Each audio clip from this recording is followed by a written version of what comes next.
அனைவருக்கும் தோத்திரம். தொடர்ந்த நாளிலே தொடர் வேதாகமத்துல சங்கீதங்களின் புத்தகம் 61வது சங்கீதத்தை தொடர்ந்து வாசிக்கலாம். திருப்பாடல்கள் 61 பாதுகாப்புக்காக மன்றாடல், பாடகர் தலைவருக்கு நரம்பிசை கருவிகளுடன் தாவீதுக்கு உரியது. கடவுளே, என் கூக்குரலை கேளும், என் விண்ணப்பத்திற்கு செவிசாயும்.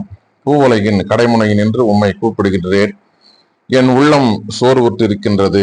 உயரமான குன்றுக்கு என்னை அழைத்து செல்லும். ஏனெனில் நீரே என் புகலிடம், எதிரியின் முன் வலிமையான கோட்டை.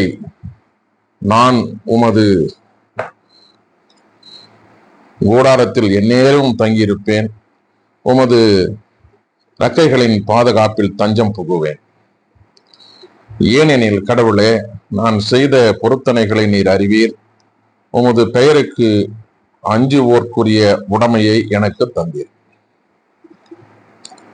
அரசரை பல்லாண்டு வாழ செய்யும். அவரது ஆயுள் தலைமுறை தலைமுறையாக நீடிக்கட்டும்.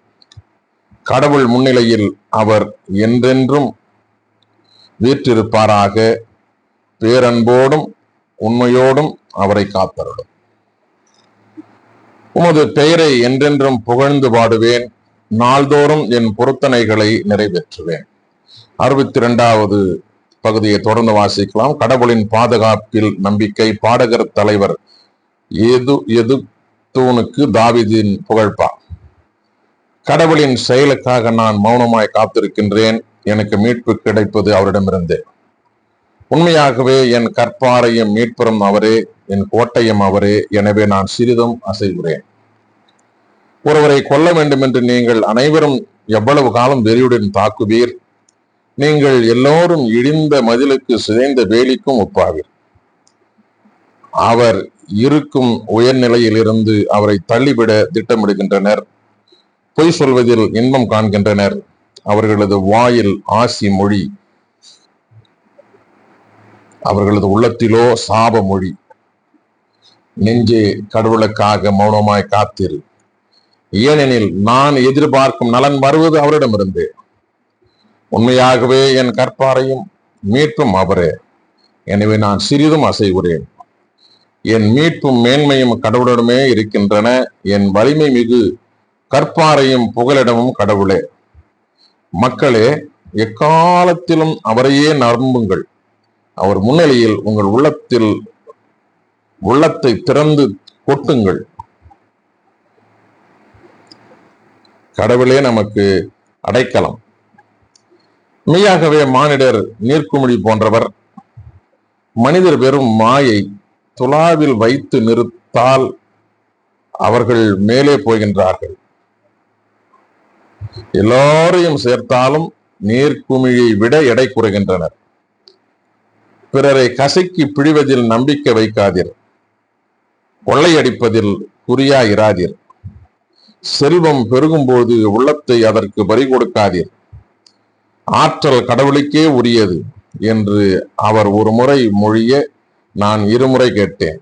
என் தலைவரே, உண்மை பேரன்பு உமைக்கே உரியது. ஏனெனில் ஒவ்வொரு மனிதருக்கும் அவர்தம் செயல்களுக்கு தக்க கைமாறு நீரே அளிக்கின்றீர்.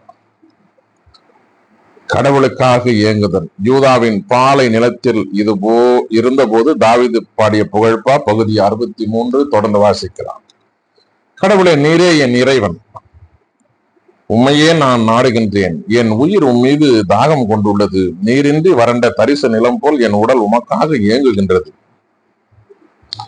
உம் ஆற்றலையும் ஆட்சியையும் காண விழைந்து தூயகம் வந்து உம்மை நோக்குகின்றேன்.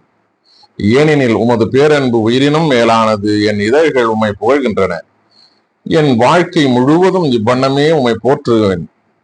கைகூப்பி உமது பெயரை ஏத்துவேன். அறுசுவை விருந்தில் நிறைவடைவது போல என் உயிர்